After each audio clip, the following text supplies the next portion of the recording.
புரட்சித் தலைவர் 1972 இந்த இயக்கத்தை காணுகிற போது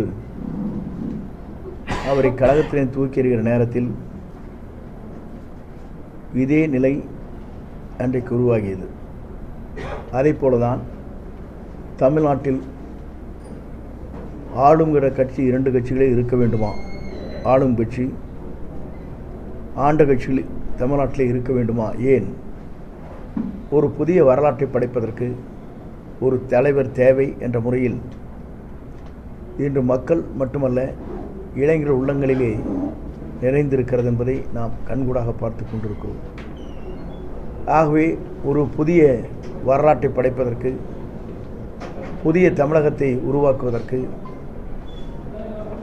அவர் எடுத்துச் சொன்னதைப் போல அந்த பணிகளை நிறைவேற்றுவதற்கு முழுமையாக நின்று மக்கள் சக்தியோடு ஆட்சி கட்டிலே அமர்வது எந்த சக்தியாலும் தடுத்து நிறுத்த முடியாது என்கின்ற வரலாற்றை உருவாக்குவதற்கு நாங்கள் அனைவரும் அதற்காக உறுதுணையாக இருந்து அயராது இரவு பகல் பாராமல் அந்த பணிகளை மேற்கொள்ள இருக்கிறோம் என்பதை நான் பணிவோடு தெரிவித்துக் கொள்கிறேன்.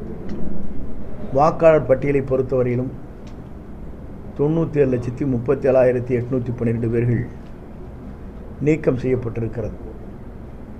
அதை குறிப்பாக குறிப்பிட்டிருப்பது இறந்து போனவர்கள் ஏறத்தாழ 30 ஆண்டு காலத்திற்கு முன்னால் இறந்தவருடைய பட்டியல்.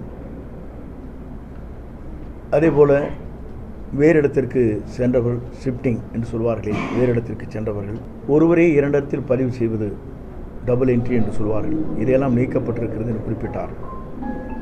இருந்தாலும் கூட அதில் கவனம் செலுத்தி உண்மையிலே வாக்களிக்கக்கூடியவர் யார் என்பதை அறிந்து அந்த பணிகளை நாங்கள் மேற்கொள்ள இருக்கிறோம்.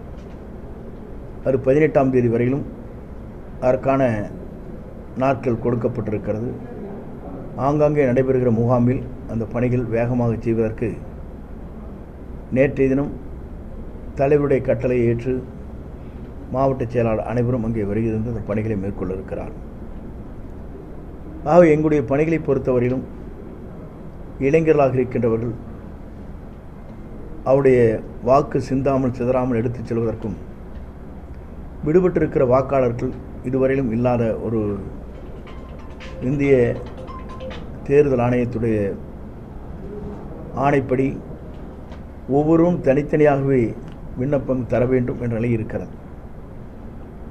ஆகவே அதிலே விடுபட்டவர்கள் யார் உண்மையிலேயே வாக்காளராக இருக்கக்கூடியவர் என்பதை அறிந்து அந்த பணிகளை நாங்கள் மேற்கொள்ள இருக்கிறோம் என்பதை பணிவன்போடு நான் தெரிவித்துக் கொள்கிறேன். சார், கோவையில் உள்ள 296 பூத் லெவல் கமிட்டிக்கு வந்து தாவேக்கால அனைத்து பொறுப்பாளர்கள் இருக்கிறாங்களா? இவங்க எப்படி இந்த வாக்காளர் சேர்க்கையை எப்படி நடத்த போகிறாங்க? தாவேக்காவில் இருக்கின்றவர்களும் நாங்கள் இணைந்திருக்கிற நாங்களும் சேர்ந்து அந்த பணிகளை